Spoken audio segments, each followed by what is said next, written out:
Okay, so today I'm going to share with you guys why advertisers keep failing when they're doing Facebook ads. There's a lot of reason, but there's one main reason that is very crucial. And I'm going to explain to you what you should do to make sure that you make as much profit as possible when you're running ads. I'm going to give you some example right here in front of the screen. Take some notes, be ready because there's a lot of things involved in this video that could literally change the way that you run ads or the way that you understand them in general. Okay, so who are we? If you haven't watched our videos, we have been making a journey of this store from September 20 to December 24. By the time this video get uploaded, it's going to probably be New Year already. So Happy New Year. Hope you had a Merry Christmas.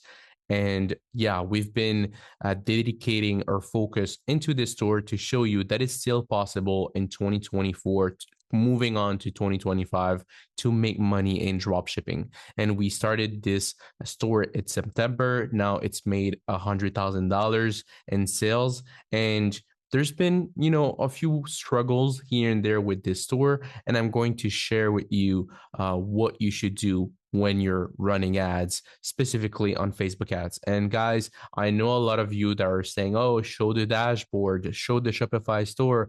Well, you need to understand that this store right here, we are currently running it. So we're not going to show yet the store. We're not going to show anything at all. Why? We're just showing you the revenue and a part of the ads because we don't want too many competition. We don't want people taking piece of the pie with our product and at the end of the day damage the scalability of the store, because at the end of the day it will not be a great idea to show it to you and I end up shooting myself in the foot and the store ends up dying just because of too many competition that I created myself. So I'm just going to share always some screenshot here and there, but I'm going to update those screenshot. Look, September 20 to December 24. Every time I put the date to show you that it's a recent store and it's not a store from 5 years ago. It's literally the same store that I've been talking for the past few weeks. Okay. So now in this screenshot right here, we have multiple things, and you're probably asking yourself, what is all of that? Well, the first thing that you need to understand if you're also new, you probably directed towards the CPA and you're asking yourself, okay, but how can you make money if your CPA is $66, $44, $39? Believe it or not, this CPA is amazingly good. Why? Because we sell product that are over $150, and the profit on that with upsells, with everything that we have established, email marketing, all of that, we end up with $120 profit margin um, on average. So if it costs us $66 to acquire a customer, we have a decent profit margin. If it costs us 44, even more. So we have good profit margin overall on this product. That's why we can have high CPA and it doesn't affect us at all. Okay, so what is the problem that every advertiser is having when it comes down to drop shipping? As you can see, look what I'm about to tell you, and be very focused because this is a very important video. Look, on here we have multiple interests. We have the interest coat, we have the interest North Face, we have the interest clothing, we have the interest Black Friday, we have the interest Burberry. The X is just to show you that those are different interests. And what can you see on this picture? Well, this picture, as you can see, again, September 20 to December 24, so pretty recent. But what can you see is certain interests, sorry, certain interests are more scalable than others. As you can see, Black Friday and Burberry are recent ones. You cannot see it right now, obviously, but those are recent ones. Coat and North Face are more older ones. And what happens? Well, the problem is, as you can see, those one have been scaling very much, and those one haven't Oh, sorry, I don't know what's doing that. But those ones aren't scaling as well. Obviously, they're profitable. Obviously, they're making money. Like you see, $66 CPA, $23 CPA. Those numbers are incredible at the end of the day. But are they as scalable as Coach or North Face? I don't know. So we need to let it run for a few days, a few weeks, and see how consistent they are. The problem is when it comes down to drop shipping, is that a lot of you think that because you had an interest that got 30 sales, all your interest can get 30 sales. It's not the way that it works, guys. Some interest would get 9 sales on the first few days and 0 sales afterwards. And you're probably going to ask yourself, what's going on? What's happening with you? Maybe am I doing something wrong? Maybe it's the ads. Maybe it's the software. It's not that. It's just that there's no longer interest, because the way that Facebook works is they show your ad to your audience first.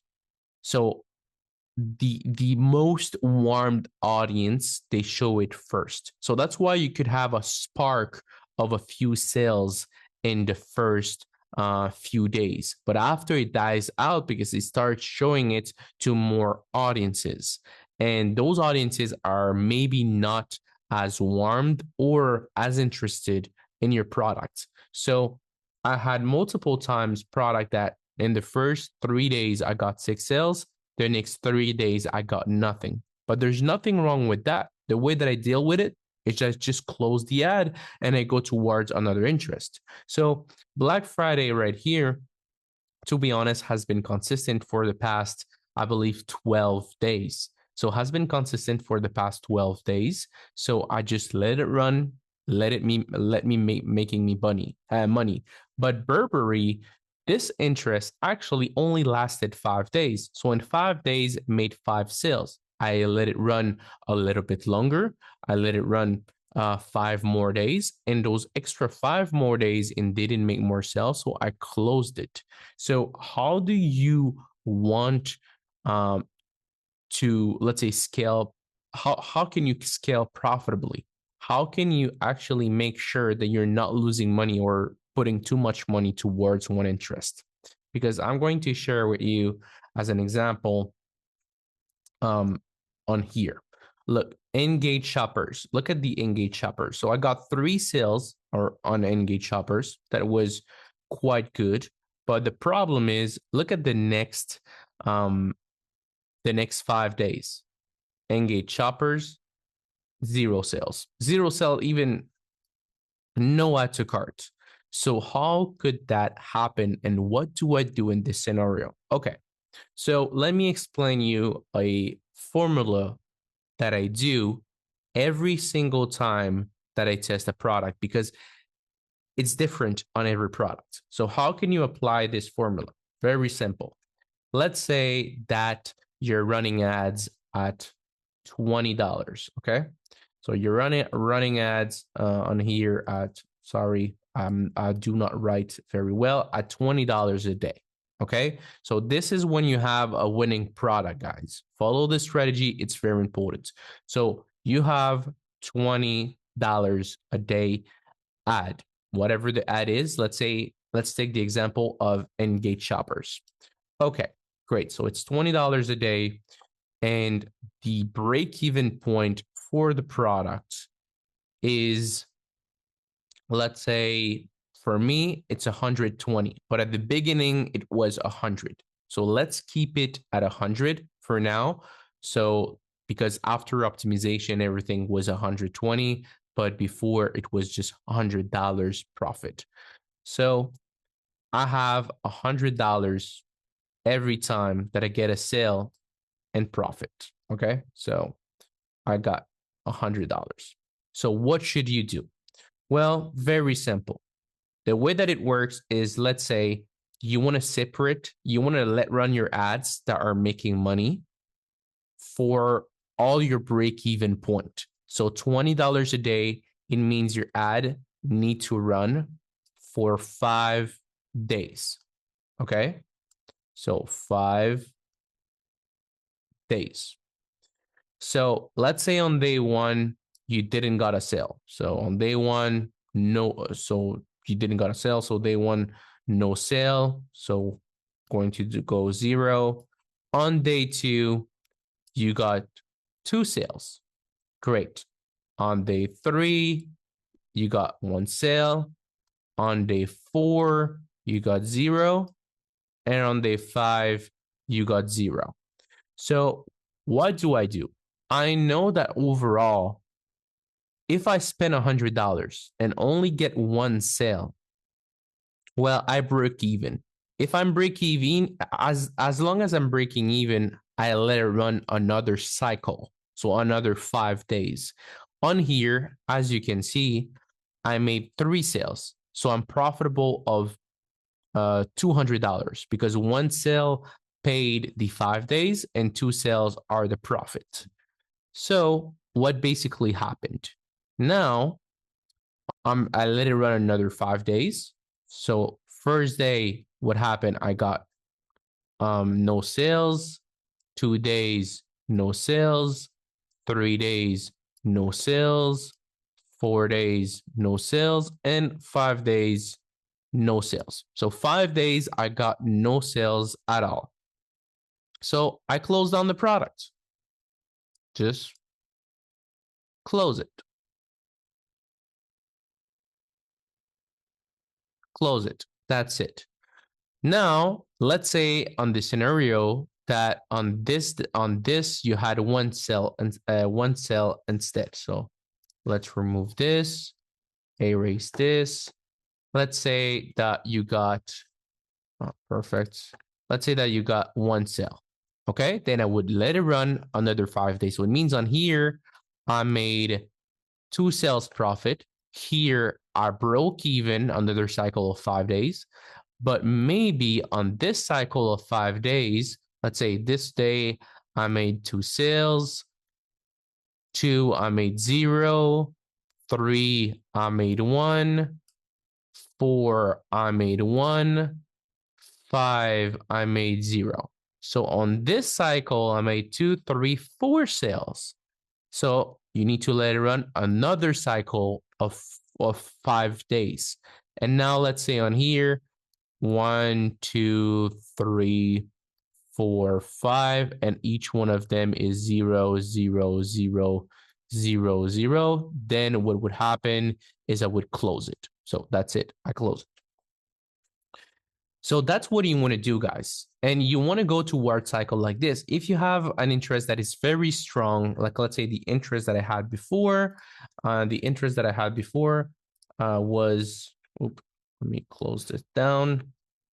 The interest that I was before was coat, North Face, 30, 18. So they did last fairly long. They lasted, I believe, a month and a half overall and made a good amount of sales. But interest, like let's say Engage Shoppers, only lasted 10 days because the first 5 days they made 3 sales. The second 5 days they made no sales at all. So I closed the cycle. The problem with you guys is you're not effective. You don't follow this strategy that I just said. So what's happening? Well, what happened with you is you're like, oh, but it got 3 sales, so let it run another cycle and another one and another one, and you end up losing money. So me, I'm efficient. If I make 1 sale, I let it run. It means I'm breaking even because some days, let's say cycle of 5 days, you will have 1 sale, and maybe the next one you will have 3, or previously you had 3, and the next one you will have 1. And after that 1, you will have another 3. Who knows, or maybe 5 or maybe 6, depending the days, depending how much demand, depending on if the product's appealing, the offer is appealing, depending on many things. But you could go through a lot of cycles depending on how strong is interest. So that's what you want to do. You want to close it. Obviously, like I said, I run my ads at $20 a day. I have a $100 profit margin. But what if you have only $60 profit margin? Or what if you have, let's say, $40 profit margin? Well, if you have $40 profit margin, then it will run a cycle of 2 days. And every 2 days, I will do the same thing and look at it and look at the cycle every 2 days. And as you can see, I launched some interest, luxury good, formal wear, shopping mall, and they didn't end up performing. So that's the thing that you need to understand. But if you hook certain interest, like let's say on here, we don't see it, but clothing is one that is doing super well. Obviously, it's doing 14 here, but I have other ones with other creative with clothing that is doing super well. And overall, coat, North Face clothing, when you hook those ones, they pay for the testing and they leave you with good profit. So that's what you want to keep in mind. So if every single week you have a good product that is making sales and you test 5, 10, 15 interest a week, you can find new pocket of interest that would be very good for you. But if some of them or the majority of them die quickly, then just move on and go to the next pocket of audiences. That's it. That's what you want to do. Don't overcomplicate things. Make everything simple. I know at the end of the day, it's not the easiest thing in the world, but guys, to be honest, that's what you need to do. Is not 100% passive, but I rather tweak ads, close ads, than working for somebody else. This is in a way easy for me. So hopefully it will become easy for you. If you have any question about the cycle, let me know down below. Like I said, every product is different because they have a different profit margin. So your cycle should be towards your profit margin. And obviously, since you're selling on Facebook, unless you have an insane amount of demand, you should always have a product that doesn't leave you with only $20 profit margin, because it means that you at least need to have a sale every single day. And like I showed you on this scenario, it's high likely that you're going to have a sale every single day. But if I only need one sale every 5 days to be profitable, it's high likely that I'm going to get that sale more than you getting a sale every single day. And that's why when you have low margins, your interests are going to even stay less longer time than that, because they're just not as strong, because the profit is not there compared to us. So yeah, guys, this is the video of today. Wish you all an amazing rest of your day. Hope you like this video. Achieve $100,000. Let me know if you have any question whatsoever. Wish you all an amazing rest of your day. Take care and peace out.